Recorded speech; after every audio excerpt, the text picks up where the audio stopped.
Buenos días. Hoy os voy a hablar, me toca a mí, voy a hablaros sobre el amor, ¿vale? Para hablar sobre el amor voy a coger a dos iglesias como ejemplo, para que lo tengamos siempre, estas dos iglesias como referencia. Una va a ser la iglesia de los Corintios y otra la iglesia de Tesalónica. La primera iglesia, la iglesia de los Corintios, vemos que la ciudad de Corinto era una ciudad muy importante, la ciudad más importante de Acaya, era una ciudad cosmopolita, una ciudad donde había un puerto, donde había un gran mercado, por lo tanto había mucho movimiento, y en esta gran ciudad existían problemas de... Era una ciudad donde había mucha inmoralidad y problemas de idolatría y demás. Entonces, en este contexto nace la iglesia de los Corintios. Hay que tener en cuenta que aunque el Señor nos transforma, el proceso de santificación no es de un día para otro. Y entonces en esta iglesia, los hermanos de esta iglesia arrastraban muchos de los pecados que existían en el contexto donde vivían y pecados que a lo mejor habían estado con ellos toda su vida y estaban en ese proceso de santificación, ¿no? Así es normal, podemos entender cómo a lo largo de todas las cartas, de la primera carta que Pablo les escribe a los Corintios, les habla y les amonesta y les confronta con diferentes pecados y problemáticas que había en esa iglesia. Como puede ser problemas en el matrimonio, problemas de inmoralidad, de divisiones, ¿vale? Falta de unidad, problemas con los dones y demás. Bien, esta es la primera iglesia a la que nos vamos a referir. Y la otra es la iglesia de Tesalónica, una iglesia muy distinta, nada que ver con la iglesia de los Corintios. En esta iglesia Pablo estuvo muy poquito tiempo, pero es una iglesia joven, una iglesia que podía tener pocos años de creyentes, pero que era conocida por su amor fraternal. Bien. Vamos a centrarnos en 1 Corintios 13, porque vamos a hablar sobre el amor.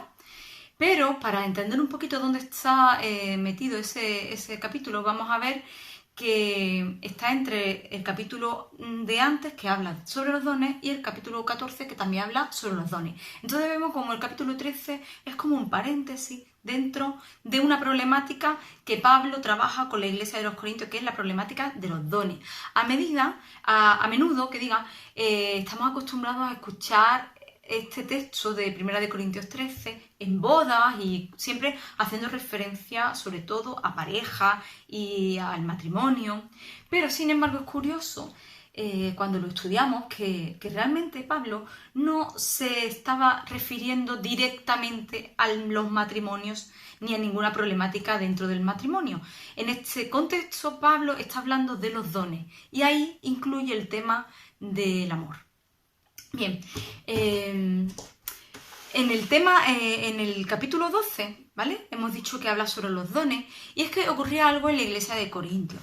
Y es que allí el Señor, a pesar de todos estos pecados que había, el Señor había derramado un montón de dones. Y no dones cualquiera, unos dones muy llamativos, había dones muy espectaculares.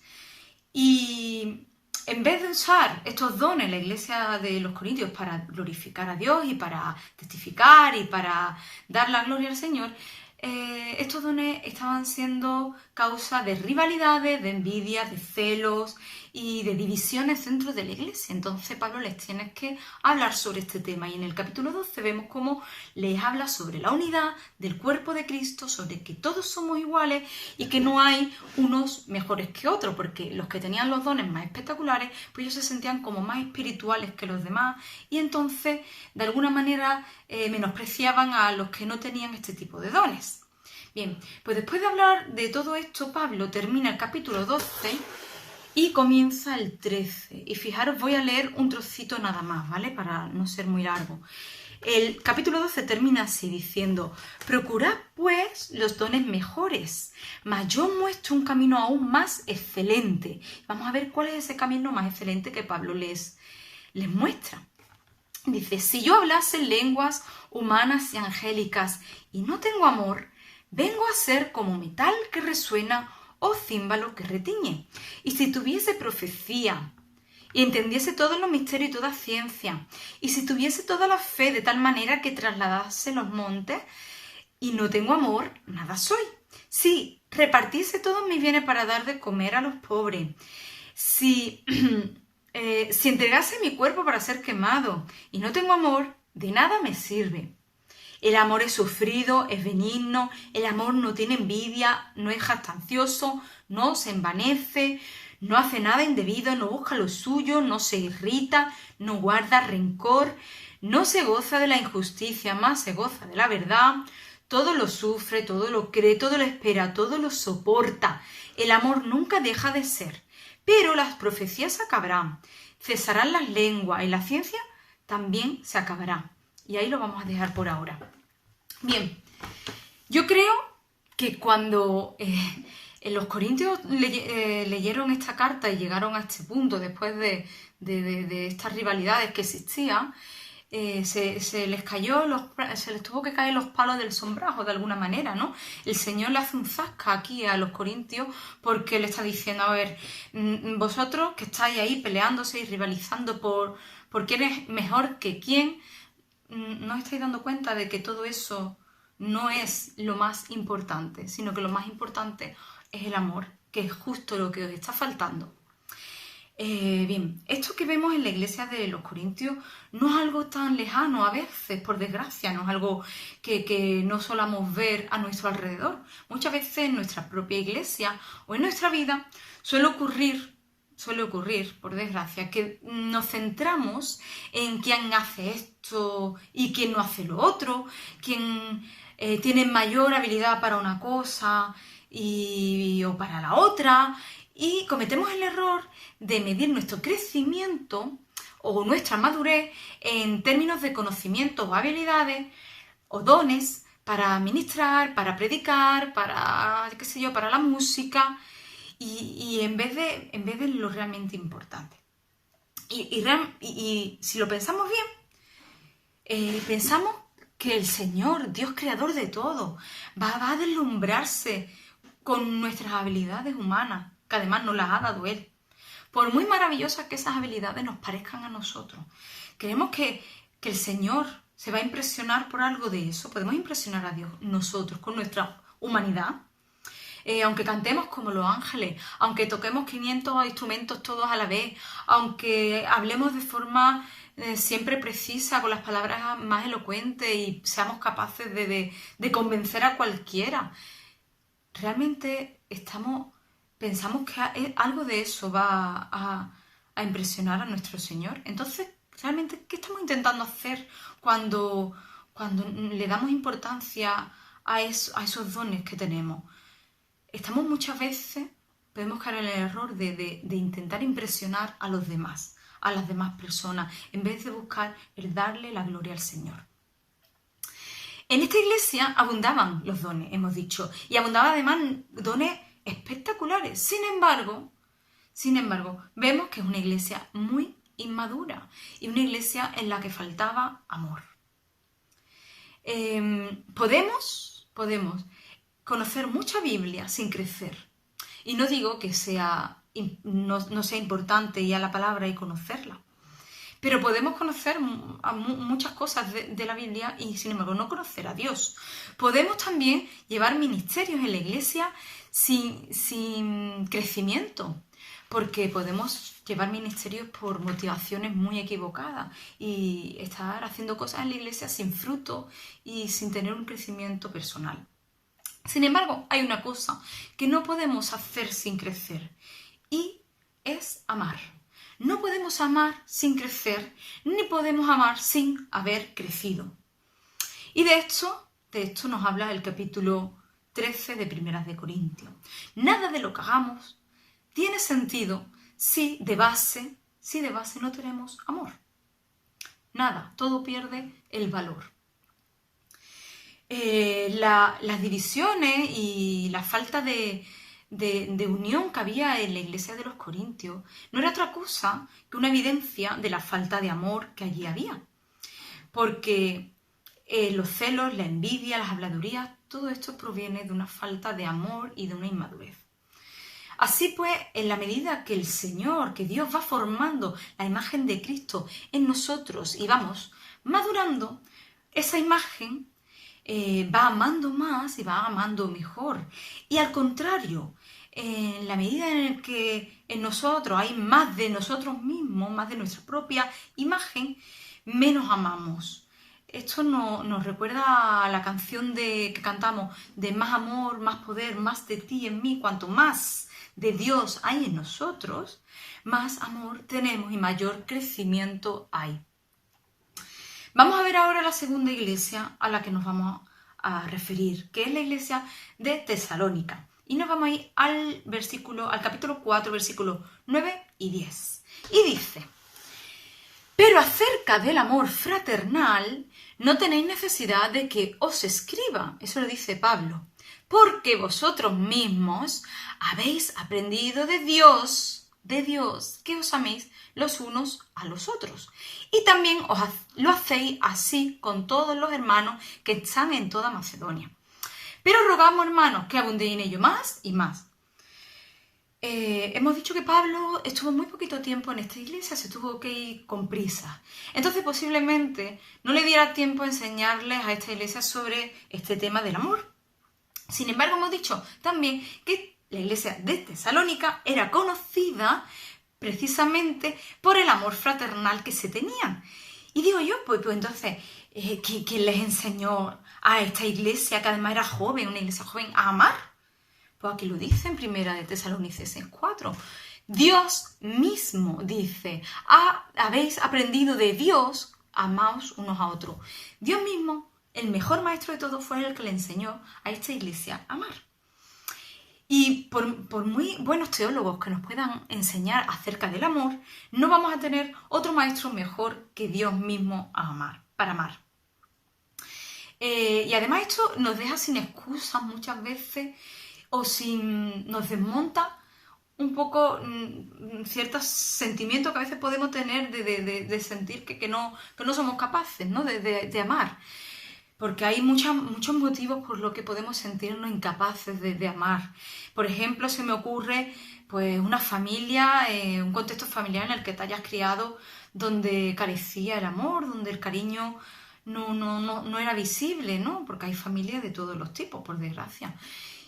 Pero, sin embargo, aún en esos casos en el que tú puedas sentir que no eres capaz de demostrar amor, el Señor puede hacer eso. El Señor derrama amor en ti y es capaz de enseñarte a amar a pesar de esa circunstancia en la que te has podido criar.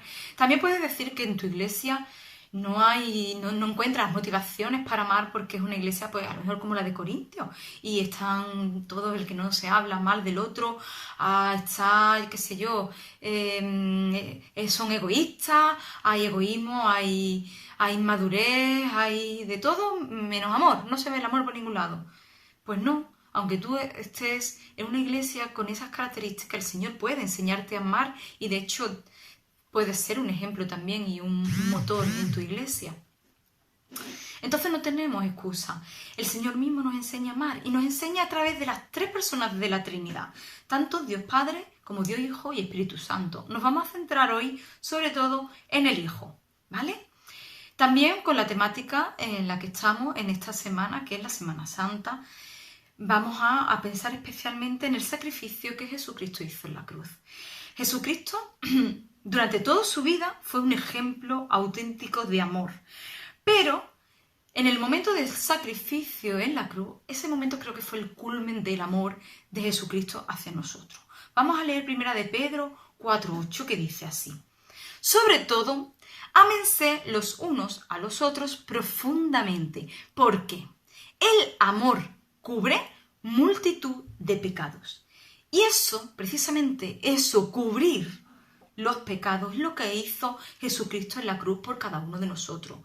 El amor de Dios, de Jesucristo derramado en la cruz, cubrió la multitud de todos y cada uno de los pecados de toda la humanidad.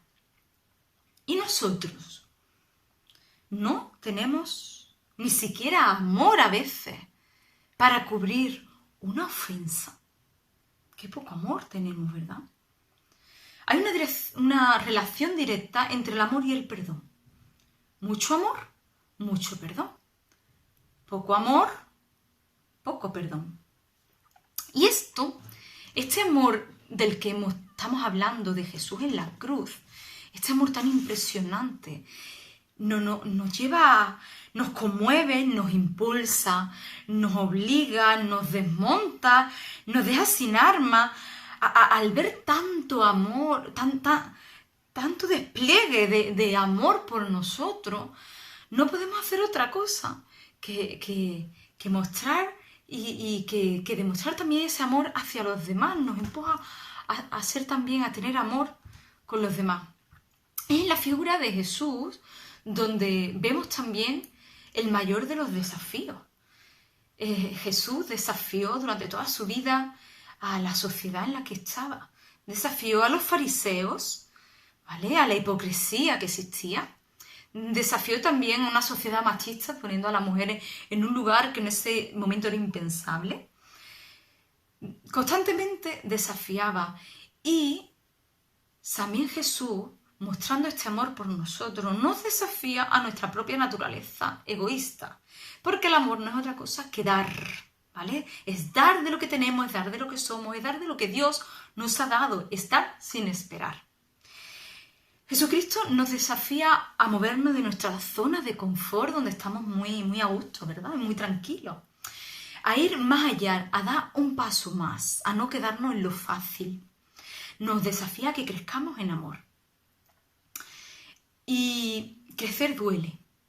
Crecer no es fácil, crecer duele, incluso físicamente, ¿verdad? A veces crecer nos duele. A mi hijo le ocurre algo y es que le duelen las articulaciones mucho y el pediatra ya nos lo tiene dicho, que eso es del crecimiento, que no le demos importancia. Y es que realmente, hasta físicamente crecer duele.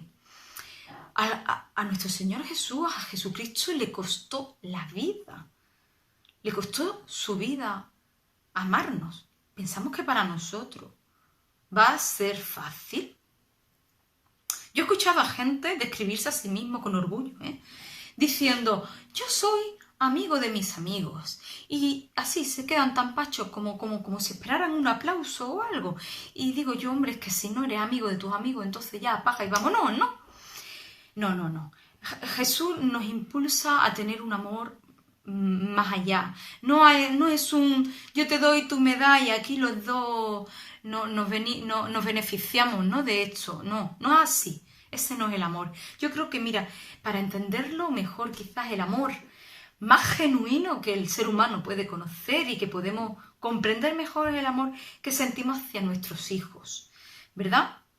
Ese es un amor que yo qué sé, que no lo podemos ni siquiera racionalizar, ¿verdad? Yo he hablado con muchos padres, muchas madres, y yo creo que todos sentimos algo en común, y es que en el momento en el que eres madre o padre, hay algo en ti que cambia. Una sensibilidad especial nace en ti.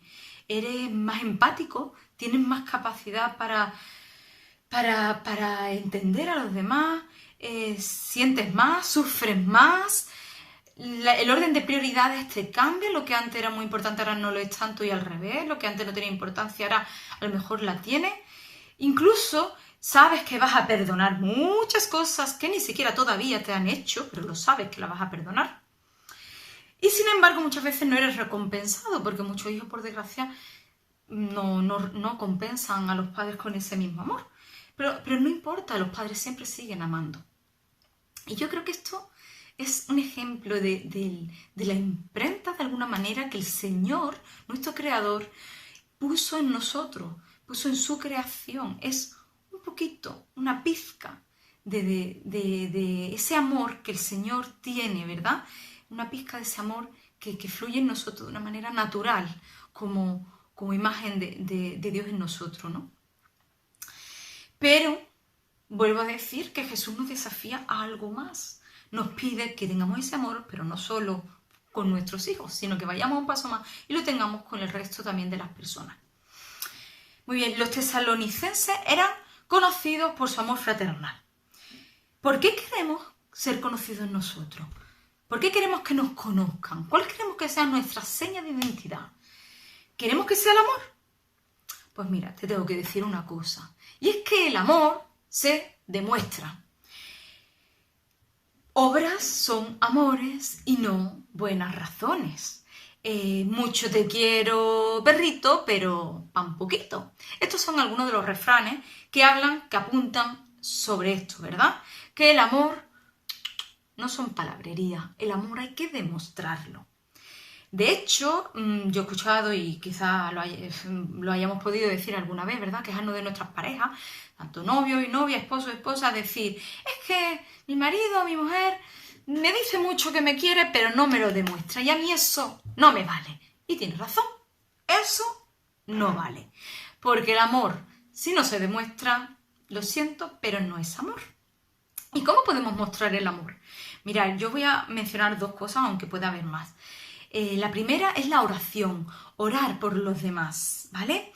Habitualmente, si nos ponemos a pensar por qué no oramos más, casi seguro que acierto en que con las personas que más oráis es vuestros hijos, casi seguro. Las personas que más amáis. Si no tenéis hijos, vuestros padres, vuestro marido, vuestra mujer, vuestros hermanos, vuestros allegados más cercanos, vuestros amigos más íntimos, hermanos en la fe. Es que tú oras por las personas que más amas. Pero también ocurre algo en la oración que es casi milagroso. Y es que cuando tú te propones orar por una persona en concreto, crece el amor hacia esa persona. Algo increíble ocurre. Y es que la oración tiene el poder de limar aspereza, de sanar heridas, hombre, no de un día para otro, pero va suavizándolas, va limándolas. También tiene el poder de unir, ¿verdad? De separar las distancias y unirte a las personas. De alguna manera te hace crecer en amor hacia esa persona por la que estás orando. La otra cosa es la hospitalidad. Cuando tenemos la oportunidad de ser hospitalarios con alguien o de ayudar a otra persona, aprovecharla, ayúdale, porque será una oportunidad que el Señor te da para crecer en amor. Nuestra falta de hospitalidad, de oración por los demás, nuestra falta de interés por las necesidades de nuestros semejantes, no es otra cosa que una evidencia de nuestra falta de amor. Pidámosle al Señor más amor, porque siempre, absolutamente siempre, vamos a poder crecer en amor, puesto que la meta es el amor de Jesucristo derramado en la cruz por nosotros. Y por muy generosos que creamos que somos, o por mucho que pensemos que podemos estar orando por los demás, por mucho amor que podamos pensar que tenemos, nunca vamos a poder decir que hemos llegado al amor máximo al que podemos llegar, que es el amor de Jesucristo. Por lo tanto, no tenemos excusa para seguir creciendo en este amor. Aparte de la figura de Jesús, vamos a fijarnos en la figura del Espíritu Santo también como alguien que nos enseña a amar. Y vamos a San Juan, al Evangelio de Juan 14, del 25 al 26, ¿vale? Palabras de Jesús, dice: Os he dicho estas cosas estando con vosotros, mas el Consolador, el Espíritu Santo, a quien el Padre enviará en mi nombre, Él os enseñará todas las cosas y os recordará todo lo que yo os he dicho. Mirad, cuando Jesús asciende, ¿vale? Él nos da una promesa. Jesús nos da la promesa aquí en el Evangelio de Juan de que nos va a enviar, no vamos a estar solos, sino que nos va a enviar al Espíritu Santo. Y el Espíritu Santo es increíble porque está siempre, absolutamente siempre con nosotros. Entonces, además del ejemplo de Jesús, tenemos con nosotros cada día y a todas horas el Espíritu Santo que nos ilumina la palabra, que nos enseña y nos recuerda, como dice este versículo, todo lo que Jesús nos enseñó y que nos puede enseñar a seguir amando. Y ya para terminar, voy a leeros también en un evangelio, en este caso en el Evangelio de Mateo, palabras de Jesús, que dice, Mateo 6:33, buscad primeramente el reino de Dios y todas estas cosas os serán añadidas. Y lo vamos a enlazar con el último versículo del texto que hemos leído al principio, que era centro un poco de este mensaje, con 1 Corintios 13, ¿vale? Antes nos quedamos en el versículo 8 y ahora voy a leer el 13, que es el último. Y ahora permanece la fe, la esperanza y el amor, estos tres, pero el mayor de ellos es el amor. Mirad, el amor permanece. El amor traspasa este mundo. El amor que tenga aquí en la tierra, ese amor tendrá repercusiones eternas.